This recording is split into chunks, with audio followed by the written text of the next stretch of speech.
Nsem-Pii TV nie. Alban, Kingsford, Sumana, Bagbin.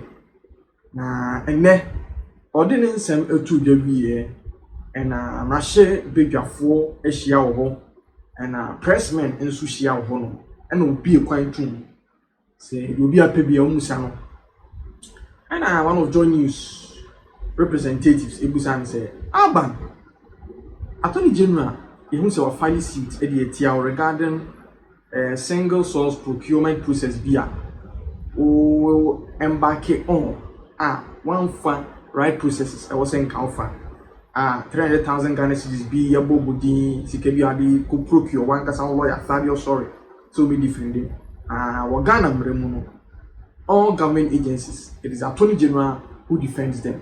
What do you have to say? And no number 3 say ono the office of the Speaker of Parliament ewo and Parliament and so ewo. This is Alban Bagbin explanation of the man. And I kind of feel say some abama be kai die anka some party because oka Parliament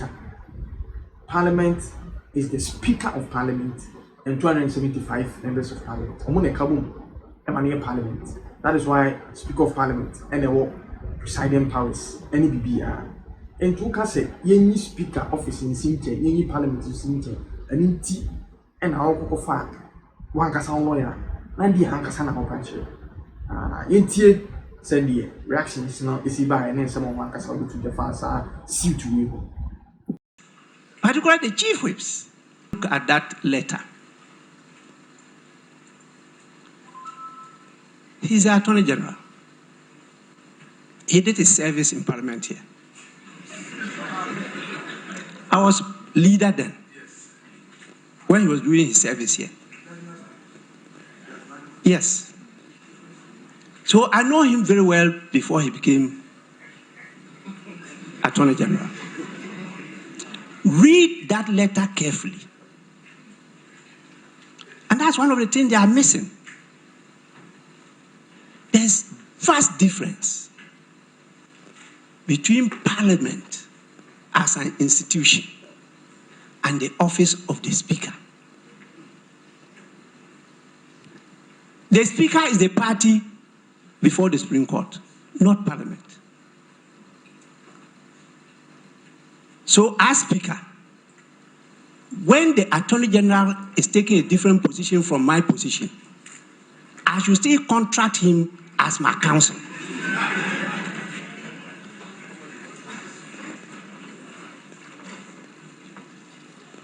I will leave it at that.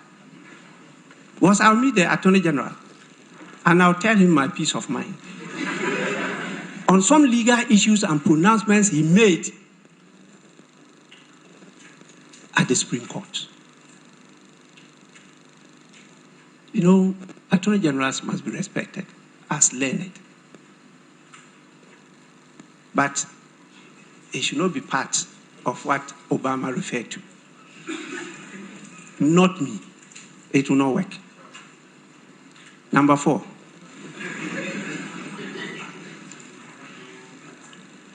As for the terms they use against me, it's part of the hazards of the work. We're doing everything as leaders, not to bring up our youth to believe that indecent, intemperate, insulting, and offensive language is the way to go. But people interpret freedom of speech to mean that freedom of speech without responsibility. You can just use any word. But you know how offensive it is to you yourself or your parent when it's used against your father or mother. But for me, what I believe in is that you reap what you sow. That one, Nobody can run away from it. I think the last question, I answered it. As to who is majority, who is minority, I made it clear to all of you. It's not a function or duty of the Speaker. Thank you very much, Right Honourable Speaker. We will take In court, the Attorney General had cause to say that you had committed a crime by illegally procuring the services of Mr. Sorry in litigating those matters in the Supreme Court. Specifically, he puts out a letter that has been signed by the PPA CEO rejecting a sole source procurement that you wanted to do as regards to Mr. Sorry. Please, can you respond to the specifics and allegations that you had committed a crime in that regard? My name is Havila Kekele, Class FM. Right Honourable Speaker, there have been several occasions where members of Parliament sometimes, through disagreement with some of your rulings or pronouncements on the floor, use certain words at you. How do you feel about some of these things?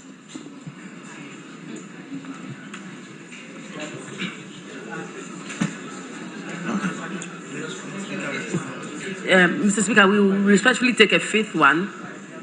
We'll take a fifth one because of the brevity of the question so that we can get as many questions in. Thank you very much. My name is Odame, and I report for GBC Online. Just to reiterate the point earlier made by my colleague. Speaker, as we speak today, the media, we are somehow confused. You address MP as a minority leader and or a majority leader. You are told that, please, that's not my title. Or they'll just cut the line. Please, can you settle this debate for us? Who is the majority leader today in Parliament? The Right Honourable Speaker. Mr. Speaker.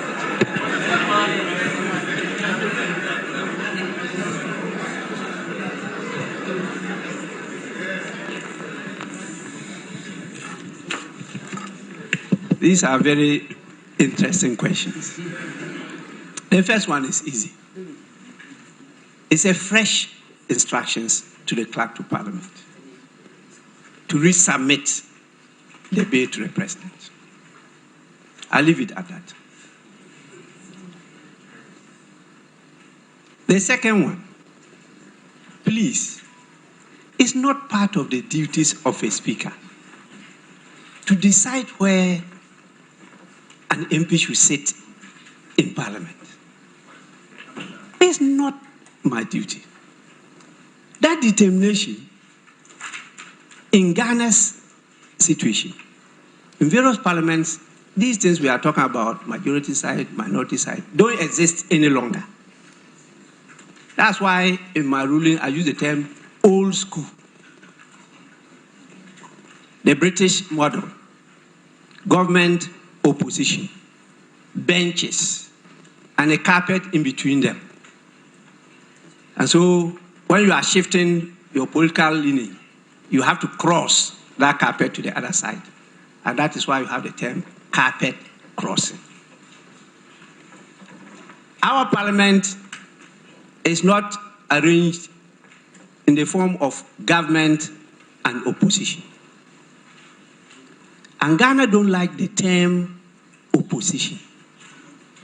So we decided to adopt the terms from the United States of America, majority and minority. So you can even sit anywhere. But the numbers determine who is majority and who is minority. But in our parliament, the practice is for those who constitute majority to sit at the right side of the Speaker, and those who constitute minority to sit at the left side of the Speaker. That is because after independence in 1957, we adopted the Westminster system, which is practiced in the United Kingdom. But we changed that, even to the extent that the arrangement of the floor of the House is in a horseshoe. So it's not always the case that the people to the left side are all members of minority. That's not the case now. And there's good reason behind this, as in the textbooks. The determination, therefore, in our situation, as to who constitute majority or minority, is a question of numbers. As to where they sit, is the determination first of the political parties who influence who should lead the caucus or party wing in parliament. They, after various consultations, decide that these 5 people should occupy these positions in leadership. And so they are given the chairs in front. Then in consultation with them, the 5 leaders, they determine who should sit behind them. Because as a leader, you need somebody that you have trust, confidence in, who has the capacity, so that when you are in some difficulty or you have a challenge, you can just lean over and listen to his or her whisper. So you have a say as to who sits behind you. The speaker is not involved in this. The whips, particularly the chief whips, lead in trying to identify who should sit behind. And it also has to do with years of experience in the house, and also the issue of gender and other professional backgrounds, until you get to those who are at the back. Even though we don't sit on benches, we still use the term backbenchers. The speaker is not involved in this. After they have agreed on it, they then get in touch with the parliamentary service through the clerk, who will get his officer at the table, together with the marshal, and they will get the names, print them, and place them on the various tables as decided by the various caucuses. The speaker don't come in this. Please. How can you call speaker to come and decide where people should sit? It's not part of my duties. Number 3.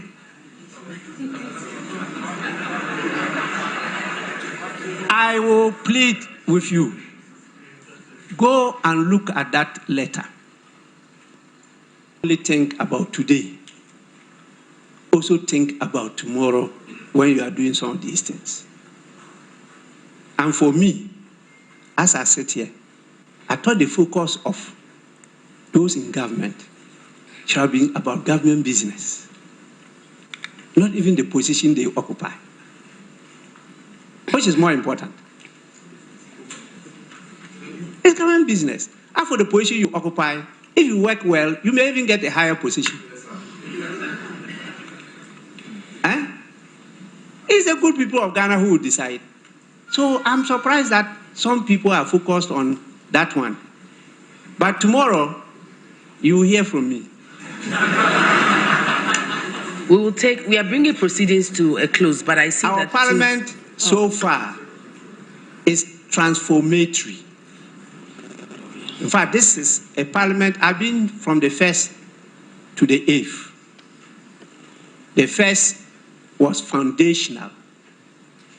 And the late Right Honorable Justice Daniel Annan had to use all his experience and wisdom to establish the parliament. And so he started by transforming the rules that we inherited from the 79 to 81 parliament, that's the Third Republic, and also putting the structures and personnel in place, creating the opportunity for further training, education, and the rest. He did that.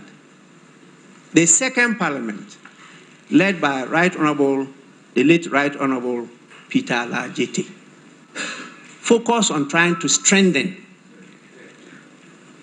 the second speaker, I should say. Second speaker, third parliament. To strengthen the institution of parliament. And you recall sometimes he had some rough edges with the president. No wonder he lasted for 4 years only. And it established a 4-year term for Speaker of Parliament. The fourth was trying to stabilize the third speaker. And that was Right Honorable Ebenezer Sechi Hughes. I worked with all of them. The fifth came, and that was our beautiful lady, Supreme Court Judge, Justice Edeline Bamford Ado. And she, with her experience from the bench, focused on the rules and dignity of the House. So you could see her dressing, her posture, her patience, and everything mattered to the institution. Then, the next speaker, that was my brother, very good friend of mine, who was my chief whip, became my deputy leader when I was the leader. Later on became first deputy speaker and became speaker. So he used his experience in the House and his connection with members, particularly their dealings at the Parliamentary Service Board, to initiate a lot of things. And then our professor came.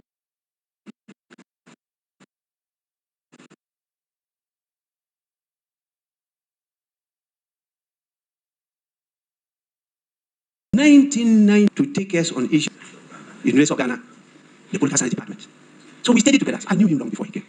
And I happened to be the second deputy speaker to him. So I have all that record and all the happenings in the House.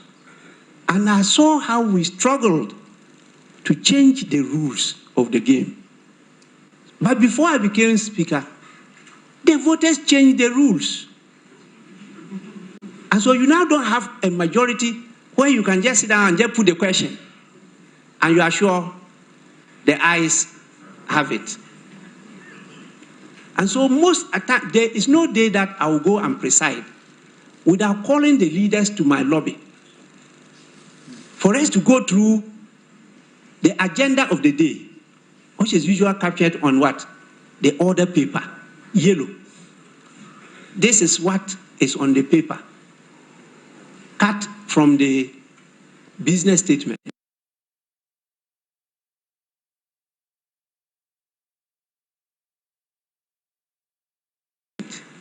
How do we handle it? Then the leaders will tell me, those that they agree, those that they disagree, even when they disagree, how do we handle it? We discuss all that. Okay, how many from each side of the House? We discuss that. To the media for this coverage. That is what is expected of the media. And truly, for these 32 years, without the media, we wouldn't have gone this far. So, congratulations. We can always disagree, but once we have agreed to disagree as part of our life, it's permitted. There's no problem with that. Please, as to what will happen tomorrow, I don't know. I don't know, because I don't control that. But you know, what happened the day of the adjournment? I don't see the young man again. Oh, you are the one standing up there. Yes, yes, yes. You know, as I told my friends on the MPP side, I had 3 options after you walked out. And it was only left with the NDC members. Accra proceeded with the business. Would they have been approved by the NDC MPs for government? if they did, would they not go and raise an issue about quorum to take decision? So that was not a legally accepted option. I could have decided to adjourn till the next day. But knowing the nature of the disagreement, would it have been solved within one night? No. Because I've seen that the nature of the disagreement goes beyond the House to the powers outside the House. And so we needed to engage many more people to be able to resolve the disagreement. So you need more time. And since I couldn't estimate the time, I decided that it should be what? Indefinite. After we resolved that, then Parliament could be recalled. If people were mindful that there's some agency for us to resolve it, they would have come together faster for us to talk, negotiate things, resolve it, and come back. But I tell you, apart from some senior citizens, patrons of the country, who actually got in touch with me, the leadership of the NPP members have not gotten in touch with me. They haven't. My good friend Oseche Mensah Bonsu spoke to me because he wasn't even around when this thing happened. And we discussed this and I threw more light on it. And he said, oh, he didn't know before granting interviews. He said those things, but now he can also say, I should bring my official report, you know. So, to the best of my knowledge, I don't know of the resolution of the disagreement. And so I don't know what will happen tomorrow. But I'll be available to preside. You understand? And so that is the situation now. The last question.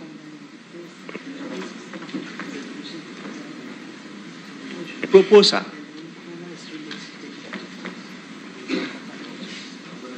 Proposal. Well, am I now to propose it to you and Ghanaians?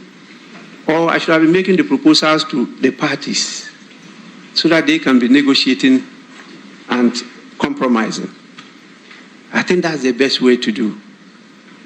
And I'm expecting that, in fact, I need to praise some leaders because the first to get in touch with me, I think, was Apostle Nyamiche and the boss of the Christ Apostolic Church.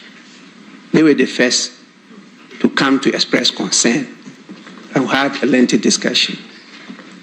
You know. Then later, a delegation of the Council of State also came to meet me in the office. And when I explained all the situation to them, in fact, many of them were really surprised because what they heard on air and what I told them and said they could cross-check from the proceedings or other things, they were really surprised because they didn't know that was what took place. There was so much misinformation and all those, and I don't want to go into those details because they are before the court. At the end of the day, the judgment of the court will set a lot of precedents. But don't forget, the law is that the Supreme Court can always differ from its earlier decision. That is the danger. So for a purpose, I can give a judgment and ruling to favor the situation. Tomorrow, I say, no. No, I disagree with that. And that is permitted by law. So when you tell me that, it means that the Supreme Court is supreme. And so when he orders, I must obey. When I know the same Supreme Court can disorder, you have to raise a question back. I'm a lawyer by profession. And the first time I appeared in the Supreme Court was 1983. 1983. That was my first case in the Supreme Court. I don't know whether those who are going there now were born, but it's okay. The last one is... For Nsem-Pii or Honor, now Nsem so it is now show on my YouTube channel. Be the first to know Nsem-Pii TV.